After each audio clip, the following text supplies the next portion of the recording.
무릎 관절 수술에 대해서 허심탄회하게 궁금한 것들을 다 여쭙고 싶습니다. 안녕하세요. 건강과 웰 에이징 크리에이터 오렌지장입니다. 네, 안녕하세요. 정형외과만 가면 먼저 무릎이 아프다 하면은 MRI 그 다음에 바로 수술을 권하는 병원들이 많대요. 그런데 많은 분들이 무릎은 아껴 써야지 인공관절 수술을 해버리면 안 된다, 수술하면 큰일 난다라는 그런 오해들을 많이 한다고 합니다. 의사 선생님들 가족들은 안 한다더라, 수술은 가능하면 피해야 된다더라, 많은 분분한 소문들에 대해서 우리 서재권 원장님의 말씀을 한 말씀 듣고 싶습니다. 네, 대체로 지금 말씀하신 게 이제 많이 옳은 부분이 있어요. 수술은 함부로 해서는 안 되고, 그렇다고 해야 될 수술을 안 하고 오래 버텨도 안 되고, 그래서 정확하게 진단을 하고 수술을 해야 될 병은 빨리 수술해서 고생하는 거를 면하셔야 될 겁니다. 환자분들이 모든 거를 결정하게 하기 위해서는 제가 환자분한테 그 상태의 설명을 해드리게 됩니다. 엑스레이를 찍어보면은 관절면이 달아있는 게 보이죠. 관절의 뼈하고 뼈 사이를 간격을 보고 관절면이 얼마나 남아있는지를 추정해서 말씀드리는 거죠. 이제 우리가 수술을 환자가 해야 되겠다고 느끼는 경우가 있어요. 퇴행성 관절이 오래되면은 통증도 생기면서 다리의 변형을 동반하게 되고 관절면에 마모가 생기게 됩니다. 마모의 정도에 따라서 퇴행성 3기 또는 4기로 구분하고 동반하는 통증의 정도도 여러 가지로 구분하게 되어 있습니다.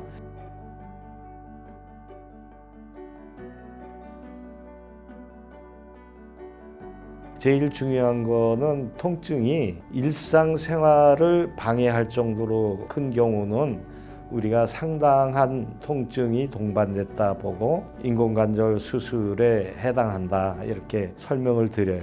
그리고 퇴행성 변화가 진행하면은 다리에 변형이 생기게 되죠. 또 변형의 정도에 따라서 수술을 해야 된다, 아니다, 이렇게 구분할 수 있는데, 다리의 변형은 퇴행성 관절의 기수, 즉 진행한 정도에 따라서 3기, 4기로 나누기도 합니다. 4기는 관절면이 전부 닳아서 관절뼈끼리 부닥치는 상태가 되는 것이고, 3기는 관절면이 어느 정도 남아있는 때가 됩니다. 3기나 이런 상태에서 약이나 물리치료 등으로 어느 정도 호전이 있어서 지낼 수 있을 때, 그때는 굳이 권하지는 않는 때이죠. 그래서 4기에 해당하면서 통증이 일상생활을 편하게 하지 못할 정도로 있을 때, 그때가 우리가 흔히 권하는 시기가 된 것이고, 수술하고 난 다음에는 너무 뻣뻣해져서 오히려 그 수술 후 재활 치료가 막 1, 2년 걸려서 오히려 인생의 생활이 더 힘들어질 수도 있다라는 이야기를 해요. 수술 후 그런 재활 치료나 부작용 같은 거에 대한 소문들을 좀 들었었는데요. 너무 무서워하지 않아도 됩니까? 환자 다리가 뻑뻑해서 관절 운동이 잘 안 될 정도라면은 문제가 있는 겁니다. 제일 좋은 거는 수술할 때에 그런 거를 감안해서 그런 결과가 안 나오도록 수술을 하는 것이 중요하죠. 그렇지만은 환자가 이제 통증에 대해서 굉장히 예민하신 분 같으면은 수술이 제대로 돼도 또 아파하시는 분도 간혹 계세요. 수술은 뻗정다리가 된다라는 이야기가 있었고요. 관절 운동이 잘 안 되고 뻑뻑한 경우, 그건 대부분이 관절 수술 시에 관절을 폈을 때하고 구부렸을 때의 절제 폭이 서로 차이가 많을 때 그런 일이 생기죠. 인공관절에 비해서 관절 절제폭이 적은 경우에는 인공관절을 끼워 넣으면 너무 빡빡한 상태로 들어가기 때문에 그런 상태에서는 관절 운동에 이제 제한이 많이 오게 됐어요.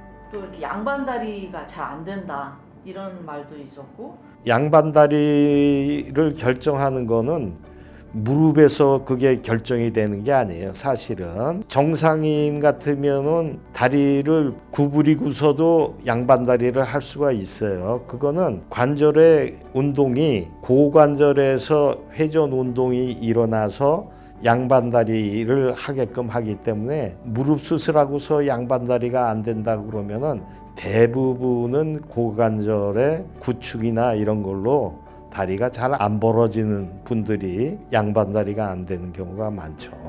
이렇게 걸을 때 뻑뻑뻑뻑 이렇게 소리 난다. 다리에서 이제 소리가 나는 경우가 이 인공관절 후에 흔히들 있어요. 인공관절 후에 다리에서 소리가 나는 경우는 이 대체로 통증이 동반되지 않는 경우에는 큰 문제는 없다고 그럽니다. 그런 경우에는 대개 1년 넘어가면은 소리가 거의 다 사라지고 그러기 때문에 통증을 동반하지 않는 소리는 그렇게 크게 걱정하실 필요는 없어요. 그래서 사람들이 혹시 수술 후 나는 문제가 생기면 어떡하나 막 1, 2년, 2, 3년, 5년 누워있으면 아무것도 못하지 않나 이런 두려움 때문에 수술을 무서워하는 경우도 많은 것 같아요. 수술 후 회복하는 기간은 한 얼마 정도로 생각하면 돼요? 우리가 잘된 수술이라 하면은 작은 상처로 근육 손상이 적고 그다음에 굴곡 신전 간격이라고 그러죠. 다리를 폈다 구부렸다 할 때 원활하게 구부러질 수 있게 인공관절이 들어간 경우 보통 2, 3주를 저희가 잡습니다. 3주 넘어가면은 보행하는데 그렇게 크게 지장은 없어요. 체중선에 맞게끔 다리를 교정을 하고 거기에 맞게끔 인공관절이 들어갔을 때에 최장의 인공관절 수명을 누릴 수 있는데 3, 40년 그렇게 오래 쓸 수 있어요? 아주 잘된 인공관절은 3, 40년 인공관절 수술 초창기에는 10년 얘기를 했었어요. 10년이면은 수명이 다해서 갈아야 된다고 그랬는데 그 당시에는 인공관절 자체도 굉장히 라프하게 만들어졌고 기술이 정확하게 체중선에 맞춰서 인공관절 삽입하는 기술이 모자랐을 때 얘기입니다. 그러니까 아까 한쪽으로 이렇게 기울여서 들어가는 경우에 관절 수명이 짧아져서 10년 정도 하면은 다시 재수술을 해야 된다. 이런 얘기가 초기에는 나왔는데 나중에 인공관절의 재질도 좋아지고 기술도 발달돼서 정확하게 체중선에 맞추고 관절 굴곡 신전이 부드럽게 되고 이런 상태로 되면은 3, 40년은 쓸 수 있다고 지금은 보고 있습니다. 수술하면 그냥 큰일 날까봐 두려워하는 사람들한테 원장님 한 말씀 명확하게 힘 좀 나게 말씀 한마디 해주세요. 네, 인공관절은 노년기에 많이들 하는데 인공관절을 함으로써 자기 생활의 질이 굉장히 많이 향상됩니다. 예를 들어서 아파서 걷지도 못하고 앉은뱅이 생활을 하시던 분이 인공관절 후에 보행이 자유스러워지고 그러니까 운동을 할 수 있어지고 운동을 하게 되면은 뼈의 질이 향상이 되죠. 그래서 골다공증이나 이런 거를 예방할 수 있고 요새는 근육이 또 중요하다고 그러는데 근육을 유지시켜주고 그러기 때문에 삶의 질이 많이 달라지죠. 그래서 나이 드신 분이 수술의 공포 때문에 그걸 결정하지 못하고 너무 오랫동안 고생하시는 분들은 빨리 수술을 해서 밝은 일상생활을 하시면 좋겠습니다. 무릎 관절, 인공관절 수술에 대해서 공포가 좀 저는 줄어든 것 같아요. 원장님 좋은 말씀 해주셔서 진심으로 감사합니다. 네, 감사합니다.